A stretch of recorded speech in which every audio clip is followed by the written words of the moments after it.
തിരുവനന്തപുരം നെയ്യാറ്റിൻകരയിൽ യുവാവിനെ കുത്തിക്കൊന്നു. ആലുവിള സ്വദേശി ബിജുവാണ് കൊല്ലപ്പെട്ടത്. വീട്ടിൽ നിന്ന് വിളിച്ചിറക്കി ബിജുവിനെ സമീപത്തെ പാലത്തിന് സമീപത്ത് വെച്ചായിരുന്നു കൊലപ്പെടുത്തിയത്. പ്രതി വഴിമുക്ക് സ്വദേശി കുമാറിനു വേണ്ടി പോലീസ് തെരച്ചിൽ ആരംഭിച്ചു. മുൻ വൈരാഗ്യമാണ് കൊലപാതകത്തിൽ കലാശിച്ചത് എന്നാണ് പോലീസ് പറയുന്നത്.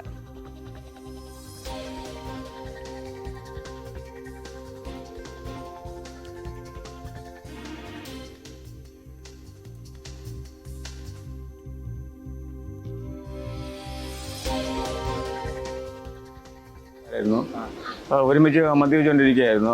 പച്ചിക്കടന്ന സ്ഥലത്ത് വഴിമുക്ക് താഴെ ഇറങ്ങുന്ന പച്ചിക്കട സ്ഥലത്ത് മദ്യപിച്ചുകൊണ്ടിരിക്കുകയാണ്. അവിടെ വാക്ക് തർക്കം ആയപ്പോൾ പുള്ളിക്കാർ ഒറ്റയ്ക്ക് അവിടെ നിന്ന് പിരിഞ്ഞ് പുള്ളിക്കാർ വീട്ടിൽ വരികയും ചെയ്തു.